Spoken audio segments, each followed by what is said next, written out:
compartir en esta noche. Recordar que la vez pasada estábamos hablando de cómo recuperar lo perdido, ¿no? Cómo recuperar lo que uno tuvo y a veces ni siquiera lo tuvo plenamente, sino como uno lo tuvo por préstamo, ¿no? Saber que el Señor está allí cuando uno pierde, en este caso estuvo en la persona del profeta Eliseo, y siempre nos va a preguntar a nosotros, ¿dónde lo perdiste? ¿Qué es la idea de regresar a la senda antigua? ¿Qué es la idea de estar presente? ¿Qué es la idea de darse cuenta? Ahí está también inmerso el arrepentimiento, ¿no? Y ahí está inmerso un momento donde uno dice, Señor, ¿no? Era prestada. Ahí está la idea del lamento, pero no debemos quedarnos en el llanto, sino debemos levantarnos. La Escritura dice 7 veces cae el justo, pero vuelve a levantarse. Mayordomía implica eso, ¿no? Y sí, es servir. Y a veces en el servicio a los demás, en el servicio a los santos, nos olvidamos de que primero es el Señor, de que primero es el Señor.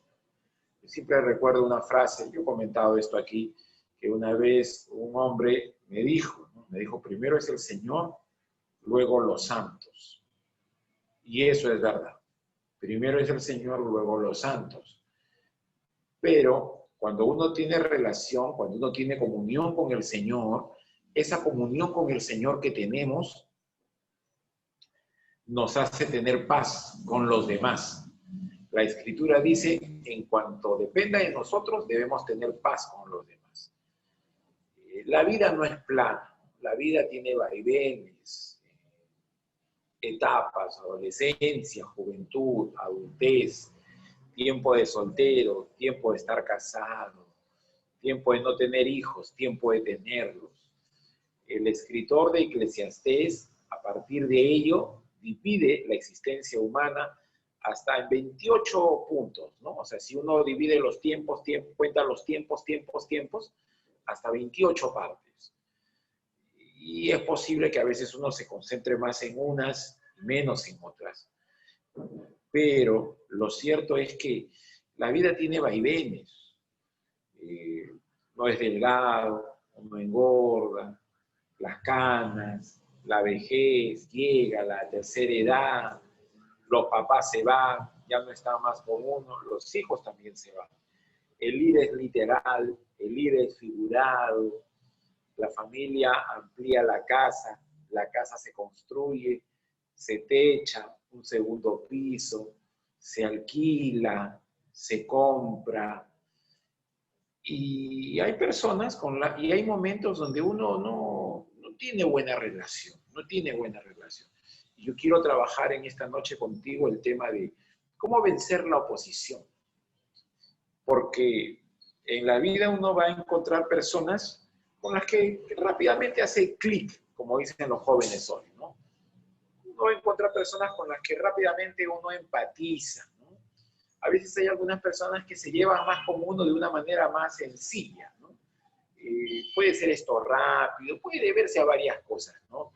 Puede deberse al hecho de que tienen trasfondos similares, varias razones, ¿no? Yo he encontrado algunos que se hacen amigos porque escuchan el mismo tipo de música, son de la misma tierra, o tienen amigos en común.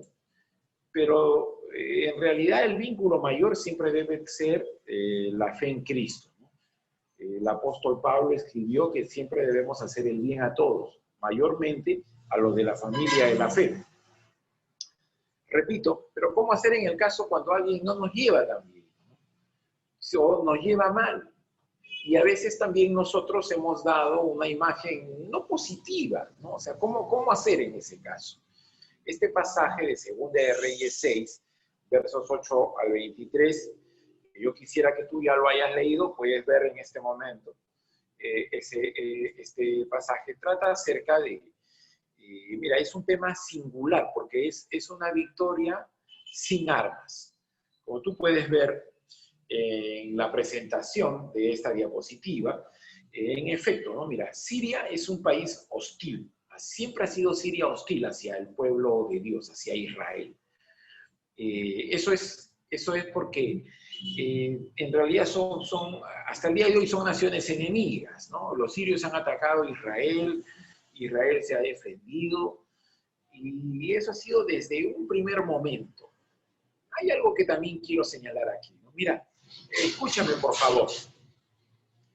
El pueblo de Israel tecnológicamente era más atrasado que sus vecinos. Voy a repetir esto, la idea una vez más. El pueblo de Israel, tecnológicamente hablando, era más atrasado que sus vecinos. Los vecinos de Israel ya conocían la aleación de los metales.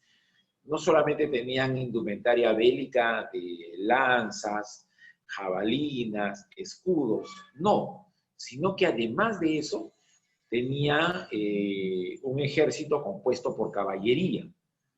Entonces, tú sabes bien que los caballos son animales que siempre han estado vinculados a la milicia, ¿verdad? El caballo de por sí siempre se ha dicho que es valiente, ¿no? Nosotros en el Perú recordamos a Alfonso Ugarte, ¿no? O sea, si el jinete va, el caballo sigue. José Santos Chocano, poeta peruano, tiene unos versos muy conocidos hacia los caballos de los españoles, ¿no? Cuando llegaron aquí, porque el caballo no es un animal propio, ¿no? de nuestras latitudes, de estas tierras nuestras. El caballo es, digamos así, nos vino importado. Ahora escucha esto. Dios le dijo a Israel que no iba a comercializar con caballos. ¿Por qué pasó eso? ¿Por qué fue eso? Porque Dios le dijo, mira Israel, yo soy tu carro de combate, yo soy tu arma. Si tú estás conmigo, si tú me rindes a mi adoración, yo te voy a defender. Y para cerciorarse de que Israel, me vas a permitir la expresión, no tenía otro camino, Dios mismo le prohibió a Israel comercializar con caballos. Por eso es que ellos no tenían el arma de caballería. Pero lógico, los vecinos sí tenían. Entonces, Dios le dijo, Israel, yo soy tu carro de combate. Por esa razón es que el mismo profeta Eliseo, cuando se refirió a su antecesor, Elías, le dice, Padre mío, carro de Israel y su gente de a caballo. O sea, el carro de combate de Israel es la presencia del Señor. El carro de combate de Israel es el mismo Señor. Esto es clave. ¿Por qué? Porque como vamos a ver en este curso, y creo que estamos viendo ya, mira, lo importante en la vida es con quién vas tú, con quién voy yo. Lo importante es que yo voy, ¿sabes con quién? Lo importante es que yo voy con el Señor. O sea, yo tengo que cerciorarme que el Señor está conmigo. El texto dice, dos personas, si es que no están de acuerdo, no pueden ir juntas. ¿Cómo yo estoy de acuerdo con el Señor? Por eso la Escritura dice, el que encubre sus pecados no prosperará, pero el que los confiesa, 1, y se aparta, 2, alcanzará misericordia. La Escritura también añade, con misericordia y verdad se corrige el pecado. Esto es importante, hermanos. Tú como siervo del Señor, tú como sierva del Señor, tienes que mostrar dos elementos para corregir el pecado. No dice que se sancione el pecado, no se corrige el pecado. Se corrige con misericordia y con verdad. Misericordia porque hay que dar una oportunidad, como Dios nos da una oportunidad a nosotros. Siempre, cada creyente, por el mismo hecho de tener el Espíritu de Dios, puede volver a empezar. Puede volver a empezar. Deberíamos grabarnos aquello. Siempre en el Señor hay un día de oportunidad. Siempre. De hecho, el Señor perdonó nuestras faltas. Mira, merecíamos la condenación. Entonces, no podría yo decirle nunca a un creyente, de ti no va a proceder algo bueno. Jamás uno puede decir así. Eso es la idea de misericordia. En segundo término, es la verdad. Cuando digo segundo término, no quiero decir que es menos importante, sino que es lo que se menciona después. La verdad es la palabra, es la escritura. Entonces, no podemos decir que está bien lo que es pecaminoso. Pero si solamente enfatizamos la misericordia, nos volvemos flexibles, nos hacemos tolerantes y no corregimos nada. Y si solo enfatizamos la verdad, nos hacemos legalistas. Entonces, por eso es que la Escritura dice que con misericordia y verdad se corrige el pecado. Qué difícil es conjugar ambas cosas, pero en el Espíritu de Dios esto es posible. Y yo te estaba diciendo que Israel deliberadamente, tecnológicamente hablando, estaba rezagado respecto de los sirios, porque no tenían incluso armamento militar de avanzada, no tenían el arma de caballería, y aún los objetos de metal, como por ejemplo el hierro, mira, tenían que prestarse. Ahora, ¿qué es lo que uno tiene de por sí? Los elementos más comunes, ¿verdad? ¿Qué es lo que uno se presta? Lo que no se tiene tanto, ¿sí? Para que uno de los hijos de los profetas se preste un hacha es porque no abundaba en Israel. En realidad, no era propio de Israel. ¿Qué significaba esto? Que Israel tenía que confiar en el Señor. No quiere decir que no tenían que esforzarse.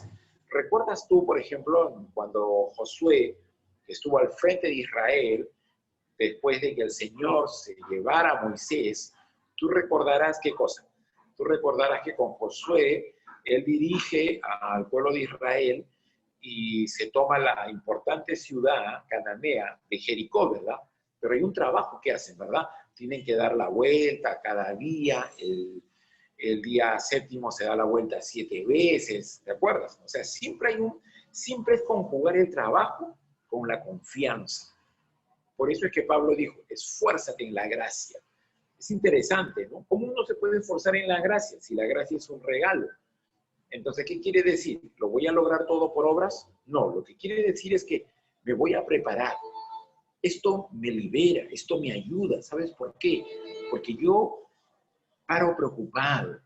Si yo tuviera mayor confianza en el Señor, yo no me preocuparía tanto por el día de mañana, por cómo pagar las cuentas de fin de mes, de 2 meses, del próximo año. No me preocuparía tanto por eso. No estamos hablando aquí, ya va a llegar el momento de la reflexión bíblica cuando vamos a mencionar los planes. No estamos aquí en contra de la planificación, de la programación. Hay que programar, hermanos. La vida hay que programarla. Pero también es verdad de que mi primera vida, por así decirlo, el lugar donde yo debo hacer tesoros, no es la tierra aquí, sino es el cielo. Si pues habéis resucitado con Cristo, buscad las cosas de arriba. Entonces, en este pasaje se ve cómo ese Israel pequeño, atrasado tecnológicamente, que vivía de la economía agrícola, se impone, por así decirlo, a Siria, que era una nación desarrollada, que estaba tecnológicamente más avanzado porque ya conocía la aleación de los metales, comercializaban con caballos, tenía una industria bélica, aún marítima, con la que desarrollaba comercio otras naciones, mientras que Israel era una nación pígmea, era una nación enana. ¿Por qué Dios escogió a Israel? ¿Por qué Dios no escogió al Perú? Deuteronomio 7 responde a esa pregunta. Dice lo siguiente, dice que Israel fue la nación más chiquita y por eso Dios escogió a Israel, para que no desarrolle vanidad, para que no se gloríe a sí mismo. Por eso que la Escritura dice que el que se gloría, gloríese en el Señor. Vamos ahora entonces a nuestro tema.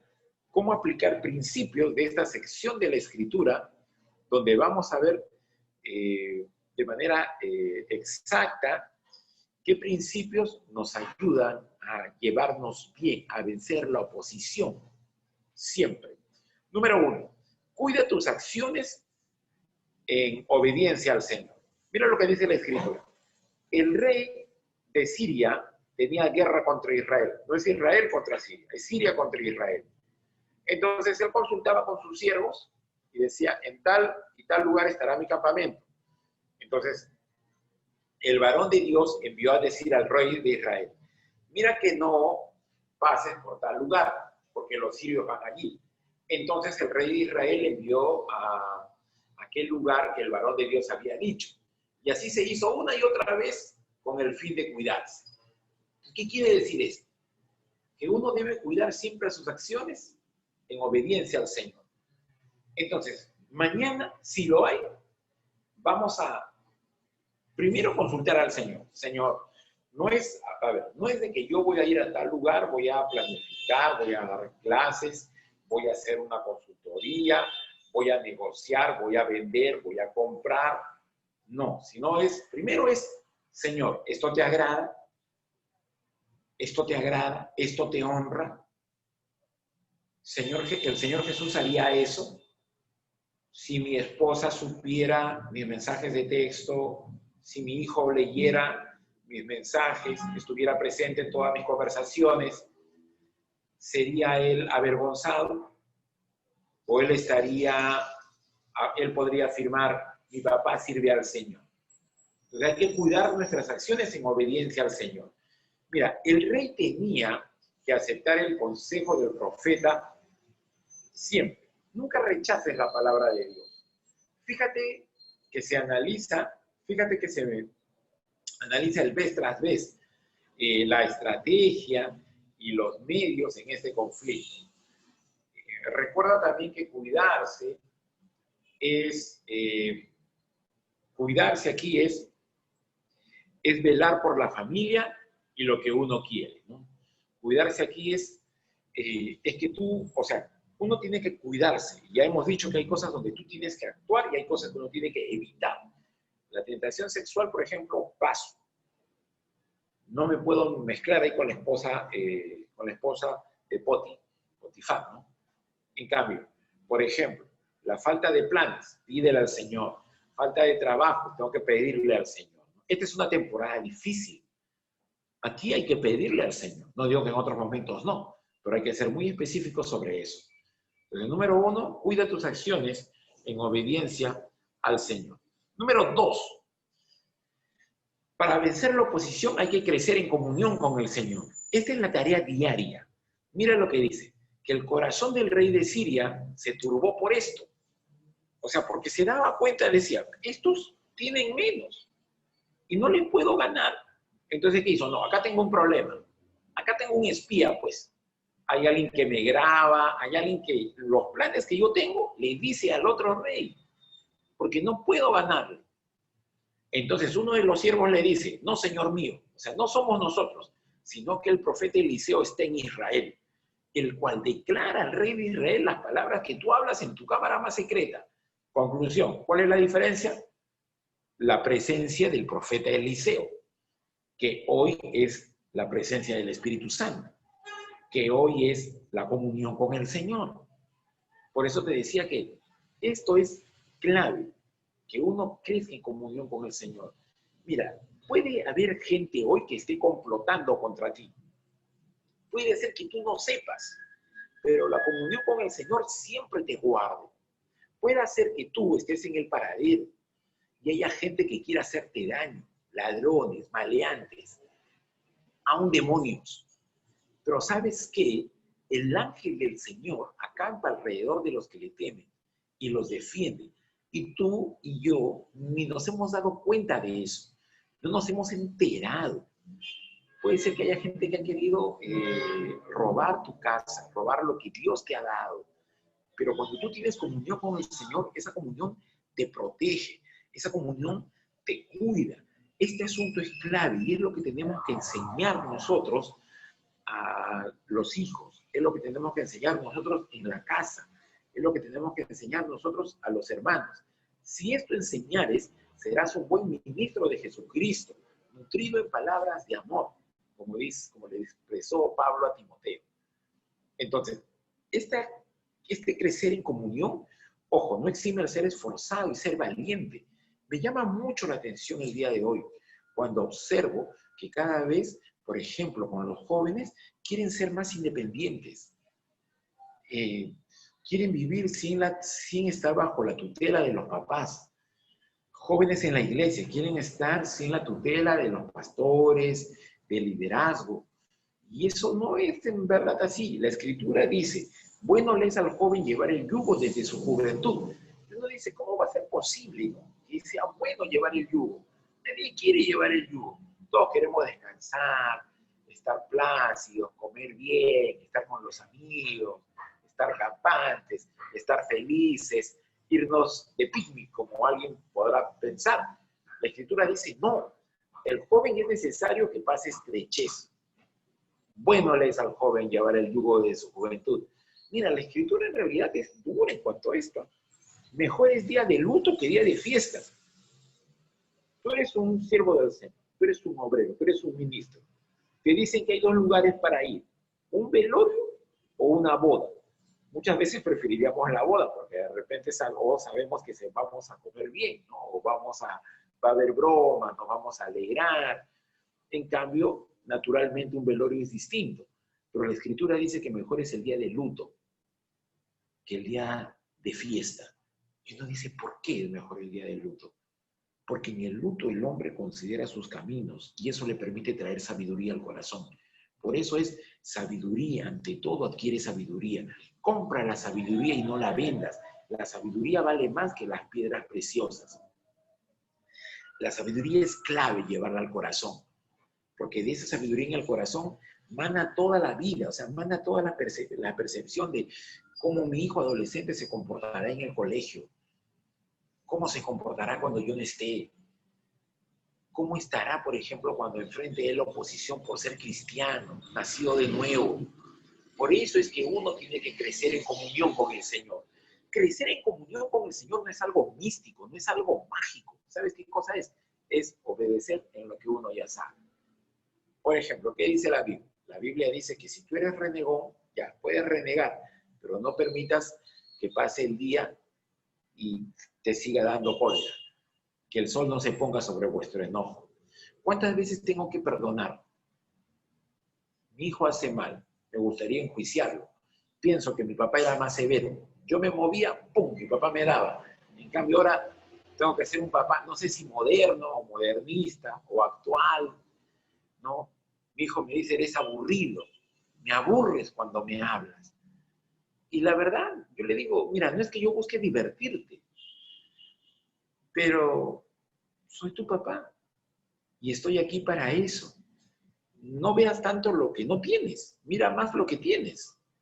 Y en lo que tienes es que estamos juntos y podemos conversar. Y yo te voy a defender siempre, porque te amo, porque Dios me defendió y me defiende. Nunca nadie, mira, puede ser que la gente nos rechace por varias razones. Nuestro aspecto, lo que tenemos, lo que poseemos, lo que sabemos. Pero las personas no van a poder rechazar el amor de Dios sin ser confrontadas con Cristo. Crece en la comunión con el Señor. Número 3. Hay dificultades, pues. Acepta la situación crítica. Porque el rey sirio dijo, id, vean en dónde está, para que yo envíe a prenderlo. Y le fue dicho, he aquí el profeta está en Dotán. O sea, mira, más importante era el profeta que el rey de Israel. Entonces envió el rey sirio gente de a caballo, carros, un gran ejército. El objetivo era solo un hombre. Era como esa película Rescatando al Soldado Ryan, pero al revés, a la mala. Era solamente prender a un hombre nada más. Por un solo hombre envías un gran ejército. Mira que el texto no dice ejército, dice un gran ejército. Gente de a caballo y carros, comandos, lo mejor del ejército sirio. ¿Por qué? Porque dice que vienen de día, no, vienen de noche. O sea, sabían de que no, que el profeta no era, o sea, no es un hombre ordinario. Su aspecto puede ser ordinario, pero no era un hombre ordinario, ¿no? Por eso que van de noche y sitian la ciudad. O sea, que tampoco era que llegaban a la ciudad. No. Con cuidado, porque ya les había pasado que habían tenido planes para tomar ciudades de Israel, pero no podían. Entonces dice que se levantó de mañana y salió el que servía al varón de Dios, que ya sabemos que no es Giezi en este momento. Y aquí el ejército que tenía sitiada la ciudad. Sitiada quiere decir que estaba alrededor, ¿vale? En otras palabras, nadie puede salir de la ciudad. Las ciudades tenían murallas. He aquí el ejército que tenía sitiada la ciudad, con gente de a caballo y carros. Este es el día malo. David dijo, aunque ande en valle de lágrimas, tu vara y tu callado me infundirán aliento. Debes reconocer, yo debo reconocer, ¿sabes qué cosa? Que el valle de lágrimas va a llegar un día. Un día va a llegar cuando el ejército contrario va a tener sitiada nuestra ciudad, va a tener sitiada mi casa, van a sitiar a tus hijos, vendrá por ti, vendrá por tu esposa. El día malo va a llegar. Lo que David dijo es, aunque ande en valle de lágrimas, mira, no es que se queden en el valle, no es que solamente hay que llorar y ya seguir llorando, no, sino en el valle de lágrimas voy a andar, porque la vara de Dios y el cayado de Dios me dará aliento para salir. Considera que Eliseo no negó la situación, ¿no? Es interesante también que no hay una condena hacia los que le dicen al rey sirio, ¿no? O sea, la situación se da, hay que aceptarla, hay que asumirla, hay que enfrentar, ocúpate de ti. Y cuando te ocupes de ti, ocúpate, ¿sabes de qué? De tu comunión con el Señor, como hemos visto en primer término. Siempre nos ha sido a nosotros más sencillo analizar la vida de otros que nuestra propia vida, ¿no? A eso es lo que el Señor Jesús dijo, bueno, hay que mirarse primero a uno, pues, ¿no? A ver, eres duro, eres crítico con los demás, no, primero contigo. Los fariseos, de hecho, eran expertos, haciendo comentarios, haciendo observaciones, críticas, infundios acerca de la vida de los demás, pero no se daban cuenta de lo que ellos tenían delante de sus ojos, lo que ellos mismos hacían. Entonces, la situación crítica hay que aceptarla. El papá en la casa es el que tiene que decir, bueno, esto es difícil, vamos a asumirlo todos. Si el papá tiene deudas, no es que solamente el papá tiene deudas, la familia tiene deudas. No es que el hijo todo acá, no, todos. Si la mamá se endeudó, todos tienen deuda, todos vamos a superar eso. No es que no, la mamá no me perdió y la hija está chévere, ¿no? O sea, no, yo puedo pedir la mejor resolución de celular, ¿no? De equipo para mí. No. Todos. La situación crítica es para todos. Cuando la ciudad está sitiada, no es que solamente la casa de los que menos tienen está sitiada. Toda la ciudad está sitiada. Este es un buen punto para aceptar la situación crítica. 3. 4. Qué difícil es esto, porque al mismo tiempo que uno debe aceptar esa situación difícil, uno no debe tener miedo. Y es lo natural, ¿no? Por eso es que el criado le dijo, Señor mío, ¿qué haremos? Observemos lo que hace el criado. Correctamente le dice al profeta. Hay que buscar al profeta, hay que buscar a los pastores. Hay que decirle, siervo, ¿qué hacemos? Pastor, ¿qué voy a hacer? Hay que decirle. Ahora, ¿qué cosa es lo que hace el profeta? Vamos a correr. No dijo eso, ¿no? Le dijo, no tengas miedo. No tengas miedo. Esta es una buena palabra para ti. Es una buena palabra para mí. No tengas miedo. Mira, lo que el Señor me dice, no tengas miedo, Miguel. Me quedé sin trabajo con la pandemia. No tengas miedo. La pandemia se llevó a mi abuelo. No tengas miedo. ¿Y ahora cómo voy a hacer para pagar la universidad? No tengas miedo. No tengas miedo. Porque más son los que están con nosotros que los que están con ellos. Mira, hasta cuantitativamente hablando, mira cómo es el Señor, ¿eh? Que por boca del profeta Eliseo le dice, mira, no le dice, no tengas miedo, cállate. No tengas miedo, hasta le dan la razón. Más son los que están con nosotros que los que están con ellos. Habría que pensar locamente así. Entonces, ¿sabes lo que hace el profeta? Ora. Esto es clave. Porque la vida de comunión es una vida de devoción. La vida de devoción, ¿sabes qué cosa? La vida de devoción es una vida de oración. No estoy hablando de esas oraciones que impactan, esas oraciones largas que uno puede decir de repente delante de los demás.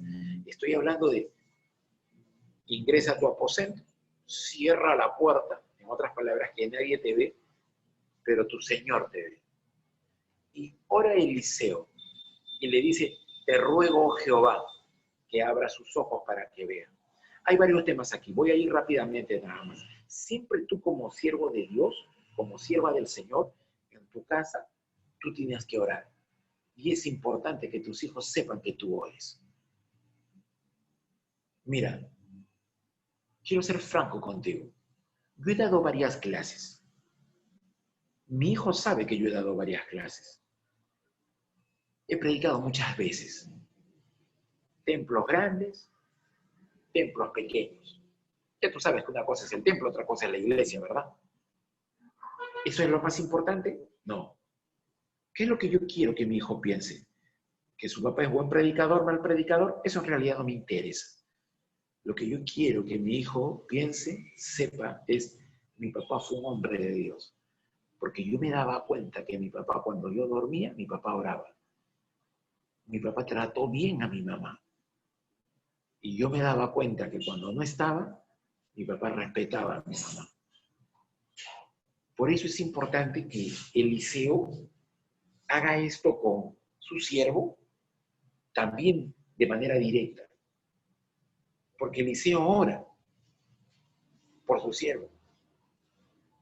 Entonces Jehová abrió los ojos del criado y miró. Y aquí que el monte estaba lleno de gente de a caballo y de carros de fuego alrededor de Eliseo. Ya, este es el milagro, pues. Pero fíjate que el milagro, ¿cómo empieza? Con una decisión, aceptar la situación crítica. No es la política del avestruz, ¿no? Negar la dificultad. No, hay gente que no nos pasa. No podemos agradar a todos. Bueno, fuera a veces que pudiéramos agradar a todos. Mira, a veces ni siquiera en la iglesia podemos agradar a todos.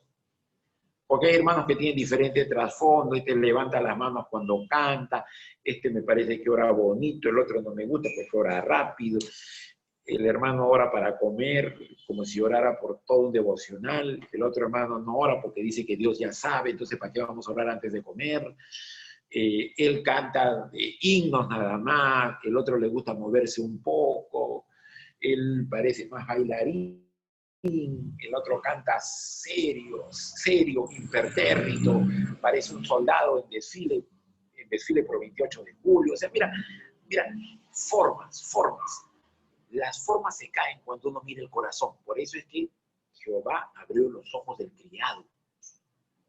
Jehová es diferente al hombre, porque mira distinto, pues el hombre ve lo que está delante de sus ojos.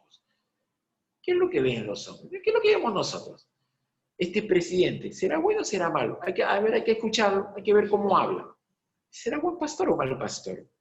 Hay que escuchar cómo predica. ¿Qué ejemplos pone? A ver, su esposa, no me gusta, sabe poco, no sabe mucho, no habla. Sus hijos parecen más inconversos. Hay que ver cómo el Señor mira. Y siempre hemos remarcado aquí, a partir de Marcos 2, ¿qué es lo que ve el Señor de ti? ¿Qué es lo que ve el Señor de mí? Lo que sé, lo que no sé, los cursos que jalé, la plata que perdí, el empleo del cual me despidieron, el trabajo que dañé, que malogré, la empresa que no pude abrir. No eso. Tu casa, tu sonrisa 3/4, tus 2000 contactos en Facebook. No mira eso. Ve la fe. Ve la fe. En la presencia de Dios hay cuidado siempre. Como señala el Salmo 121, alzaré mis ojos a los montes. La pregunta es clave. Mira, dice, alzaré mis ojos a los montes. No alzaba los ojos a los montes porque la geografía era bacán. No porque, mira, tú sabes, ¿no? ¿Cuál es el mejor lugar? El Perú, pues, ¿sí? O sea, Cristo está en el Perú, ¿no? Ya sabemos que fue Israel porque Israel era los más chiquitos, pues, ¿no? Si no hubiera venido acá, ¿sí? ¿Cuál es el mejor lugar del Perú? Vamos a tener problemas ahí. Porque los que son del norte van a mencionar el norte, los que son del sur. A veces yo pregunto, medio en serio, medio en broma, ¿no? Señala un río. ¿Te acuerdas Naamán que dijo, ríos son los de Siria? ¿Qué va a ser este riachuelo del Rima, este riachuelo de Chillón? Esos no son ríos. ¿Río cuál es? El Mantaro, dicen la gente de Huancayo, ¿no? Y ya pues los hermanos que son de la Amazonía, no, esos no son ríos, riachuelos. Río es el Amazonas. Me llama mucho la atención. Alzaré mis ojos a los montes. Alzo mis ojos a los montes. A veces mucho miro, agacho la cabeza, busco en la tierra las respuestas. ¿Por qué me lleva mal? ¿Por qué no me puedo llevar bien con ese familiar? A veces en la familia estamos bronqueados entre hermanos. ¿De dónde viene mi socorro? Mi socorro no viene del BCP. Mi socorro no viene de que me prestan 7 veces mi sueldo. Mi socorro viene de Jehová. y lo remarca. Mira, mi socorro viene de Jehová, del que hizo los cielos y la tierra. Si Él es el que hizo los cielos y la tierra, no se va a quedar aguja. Se abre una fuente de trabajo para mí, porque Dios no es malo. Tú eres una mamá, Dios escucha tu oración. Pero cuando ores al Señor, sí, pídele. Pero también, ¿sabes qué cosa? Pídele que el Señor te haga ver cómo Él ve. Y la primera necesidad no es quiero ser sanado, sino es quiero ser salvo. Y a veces cuando el Señor da la salvación, también da la sanidad. A veces. No siempre pasa eso. A veces el plan del Señor puede ser que las personas alrededor vean que uno en dificultad tiene gozo, tiene tranquilidad. Número 5. Acepta la situación crítica. Número 3. Número 4, como hemos dicho, no tengas miedo. Y ahora sigue dependiendo. Y acá, mira, y esto es tremendo. Y solo tenemos unos pocos minutos, pero en realidad es suficiente. Los sirios descienden entonces a él. Ya, se da la orden. Ahí está, hay que tomarlo. Entonces Eliseo, ¿qué hace? Ahora, te ruego que los mates. No, no es que los mates. Te ruego que hieras con ceguera a esta gente. Y los hirió con ceguera, conforme a la petición de Eliseo. Ahora, esto es increíble. Mira, lo que Hollywood no tiene está en la palabra de Dios. Oro al Señor. Si tú eres un joven y tú tienes Netflix o te gusta ver tus películas con tu esposa y tú te sientas ahí en el sofá de tu casa y sabes que no hay cine, pero sí en casa, ¿ya? Estos son los argumentos que no tiene Hollywood. Mira lo que le pasa acá. Mira lo que hace Eliseo. Todos están ahora ciegos, todo el ejército. ¿Te acuerdas que habías hablado de gente en carros y gente de a caballo? Habías hablado de comandos en la noche. Entonces, todos ahora están ciegos. Eliseo entonces dice, no es este el camino ni esta es la ciudad, síganme. Y yo voy a guiarles al hombre que ustedes buscan, que supone era él. ¿Y dónde los lleva? Los lleva a Samaria. Y cuando llegaron a Samaria, dijo Eliseo, Jehová, ora otra vez. No es que ya todo está orado. Ahora, Dios sabe, pero a Dios le gusta que vayamos a su presencia. A veces vamos más a la presencia del Señor para pedir, pero no tanto para escuchar su voz. Y cuando llegaron a Samaria, Eliseo dijo, Jehová, abre los ojos de esto para que vean. Y Jehová abrió sus ojos. ¿Y ahora dónde estaba este ejército? En medio de Samaria, pues. Mira la actitud permanente de oración de Eliseo. 6. Mira lo que se señala acá. Ten misericordia siempre. Cuando el rey de Israel los hubo visto, dijo Eliseo, ¿qué hago? ¿Los mato o no? Claro, porque estaban en Samaria, por más que era un ejército, estaban ciegos, pero ahora se supone estaban desarmados, ¿no? ¿Qué hago? Le dijo Eliseo, ¿los mataré, padre mío? Ahora escúchame, siempre tú debes tener un amigo que sea un siervo de Dios.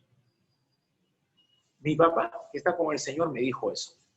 Siempre tengo un amigo que sea el siervo del Señor. Es como si tú fueras el rey de Israel. Debes tener a un Eliseo cerca. Y tú pregunta a él, tú consulta a él. ¿Los mataré, padre mío? Ahora, ¿qué cosa le dijo el profeta? No va a ser, los tienes ahí, provecho.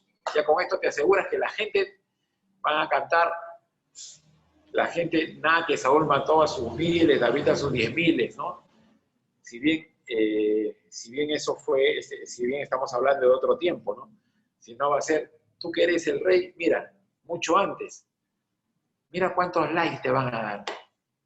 Él le respondió, no los mates. Y mira cómo le argumenta, ¿matarías tú a los que tomaste cautivos con tu espada y con tu arco?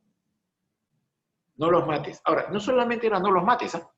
Sino era, ¿qué cosa? Pon delante de ellos pan y agua, para que coman y beban. ¿Y qué cosa dice? Vuelvan a sus señores. Yo le he pedido varias veces al Señor que me muestre este pasaje. ¿Por qué dijo eso? pues yo los hubiera matado. Hubiera hecho una suerte de culto, tipo Elías, pues. Porque ¿te acuerdas? Elías versus los profetas de Baal, ¿te acuerdas? A ver, hagan sacrificio para ver si le responden, pues. Griten más fuerte porque se ha dormido su Dios. Griten más fuerte. A Eliseo, doble porción del espíritu de Elías, doble comunión con el Señor, comparado con Elías, porque él mismo le pidió eso. No los mata, ¿no? No dice, ya, rey, tú no lo vas a matar, yo los voy a matar. Porque mi padre se llamó Elías, y Elías mató a los profetas de Baal. Yo los voy a matar a estos una vez. Soldados, ya, soga al cuello. Y degolló Eliseo a todo el ejército sirio. No es eso, no es eso. ¿Sabes cómo se vence la oposición? Siempre con misericordia. Siempre se vende con servicio. Pon delante de ellos pan y agua. Claro, pero no es empezar por el pan y agua, es empezar por la comunión con el Señor. Dios te va a dar la oportunidad para que esa persona que está pensando acercarte a ti, aún para dañarte a ti, esté en una posición donde te va a escuchar. Posiblemente Dios no tape sus ojos físicamente, sino su entendimiento en algún instante. Pero Dios va a poner esa circunstancia. Pon delante de ellos pan y agua para que coman y beban y vuelvan a sus señores. O sea, perdónalos. Qué difícil de perdonar. Me es difícil perdonar. Me es difícil perdonar cuando alguien me ha faltado, me ha ofendido. ¿Te imaginas los cánticos de este ejército que insultaban al pueblo de Israel? Qué difícil. Si Siria siempre ha fastidiado a Israel, Siria era una nación más poderosa todavía con los filisteos. ¿Te acuerdas de los filisteos? ¿Te acuerdas de Sansón, Dalila? ¿Te acuerdas? Ya. Los sirios eran más bravos. Siempre han, lo voy a decir así, fastidiado, que es una palabra coloquial. Y ahora que es la oportunidad, el profeta dice, no los mates. ¿Matarías tú a los que tomaste cautivos con tu espada y con tu arco? O sea, como quien dice, no seas abusivo, pues. Más bien, dales pan, dales agua y que vuelvan a sus señores. Mira ahora, último punto, cerramos. Esta es la recompensa del Señor. Mira lo que dijo el profeta. El profeta dijo, dales ¿qué cosa? Un banquete. No dijo un banquete, ¿sí? ¿Qué cosa dijo? Pan y agua, ¿sí? Tú cuando lees la Biblia, tú debes pedirle al Señor que te permita a ti conocer. Fíjate en cada palabra. No asumas las cosas. Dile, Señor, quiero ver más allá. Mira otra vez. El profeta le dijo pan y agua. ¿Qué cosa hizo el rey? Se dio cuenta. Se dio cuenta. Claro, eso es lo bueno de la amistad. Que cuando tú tienes un amigo que es piadoso, entonces yo también me vuelvo piadoso. Por eso es que la palabra dice, el que anda con sabios, sabio será, pero el que se junta con necios saldrá trasquilado, o sea, va a perder. ¿Qué amigos tienes? Pues yo te he comentado que tú tienes que buscar. Mira, tu iglesia tiene pastores, gracias a Dios. Hay iglesias que no tienen. Que sean tus amigos. Que sean tus amigos. Qué chévere es recibir el abrazo de un amigo. Ahora no se puede, ¿no? Por un tema virtual. Entonces el rey aprende y dice, no, acá es mostrar misericordia. Entonces, ¿sabes qué cosa hace el rey? Les prepara una gran comida, que es más que pan y agua, ¿sí o no? Entonces, ¿qué cosa hacen? ¿Qué cosa hace el ejército que está preso? Estos comandos, ¿qué hacen? Luego de haber comido y bebido, les dicen más bien que ahora vayan, regresen a su país. Ahora mira cuál es la recompensa. Y nunca más vinieron bandas armadas de Siria a la tierra de Israel. ¿Qué hacer cuando los creyentes se pelean? A veces los creyentes nos peleamos también. Yo recuerdo mis años mozos. Me he echado con varios creyentes, discutiendo. Discutiendo. Mira lo que dice la palabra. Mira lo que dice la palabra. ¿Matarías tú al que tomaste con tu arco y al otro que estaba indefenso? No, dale pan, dale agua. Sírvele. Con esta acción de fe, Israel se libraba de mano de los sirios. No fue un tema militar, no fue estrategia humana, fue gracia de Dios. Esta acción de preparar comida, una gran comida, es lo que el Señor Jesucristo años después dijo correr una milla extra. Te robo unos 3 minutos, por favor. Mira esto. Estoy imaginando esto. El Señor Jesús está hablando al pueblo de Israel. El Señor Jesús tuvo compasión por el pueblo de Israel. No hablaba al pueblo de Israel, al pueblo, a la población, a la gente de a pie, no hablaba igual que a sus discípulos. A la población le hablaba por parábolas. A sus discípulos les hablaba directamente. Y hubo un tercer grupo con los que el Señor Jesús fue crítico, les dijo su vida, les dijo víbora, ese nombre ya han puesto, aunque eso parece más el vals, ¿no? Le dijo serpiente, generación de víboras, estoy hablando de los fariseos. O sea, 3 tipos de personas con los que el Señor trató. Ahora escucha. Un día la gente de la población le dijo, hey Señor Jesús, ¿qué voy a hacer cuando el soldado romano me reclama que yo le lleve su equipaje por 1 milla? ¿Le voy a poner la otra mejilla? Porque yo ya te escuché, Señor Jesús, que tengo que poner la otra mejilla. ¿Qué voy a hacer? Aquí alude la pregunta. En esa época existía un derecho por el cual cualquier soldado romano, recuerda que los romanos dominaban sobre Israel, cualquier soldado romano le podía decir a cualquier ciudadano judío, hombre, mujer, le podía decir, hey tú, carga mi equipaje por 1 milla. 1 milla son casi 2 kilómetros. Estás hablando de una distancia corta. Cargar el equipaje, no había mototaxi, no había carro, no había nada de eso. Entonces, 1860 metros no es una distancia corta. ¿Y sabes lo que hizo el Señor Jesucristo? Yo me lo imagino que Él hizo así. Cuando el soldado romano te dice, carga mi equipaje por 1 milla, sí, carga su equipaje. Y después de que tú cargues su equipaje, mírale a los ojos y dile, Señor, ¿le puedo cargar su equipaje por otra milla? Ya, ese es correr la milla extra. Ese es correr la milla extra. Que el Señor los bendiga, queridos hermanos. Vamos a orar. Señor, gracias por los hermanos que están aquí. De manera virtual, Padre, estamos juntos. Hoy, Señor, te pido en el nombre de Jesús que tú nos permitas vencer la oposición, vencer con el bien, que no haya cólera en nuestro corazón, que no haya rencor, resentimiento hacia el ejército sirio, hacia las personas que creemos que siempre nos han importunado, que creemos que nos han quitado, que nos han dañado, que nos han perjudicado, que han hablado mal de nosotros. Permite, Padre, que el ejemplo de este profeta tuyo, Eliseo, se haga realidad en nuestra vida y mostremos misericordia. Te amamos, Señor. Permítenos cumplir tu palabra hoy, cumplir el propósito de nuestra vida hoy en esta noche. Y al estar en la casa, compartir con nuestra familia. En el nombre de Jesús. Amén. Muy amables. Gracias, siervo Rubén. Muy Gracias, amables. pastor. Buenas noches. Gracias, Dios le bendiga. Gracias, pastor. Hasta luego. Señor Gracias, los Miguel. bendiga. Nos vemos, hermanos. Que Dios los bendiga. Hasta la otra semana. Bendiciones a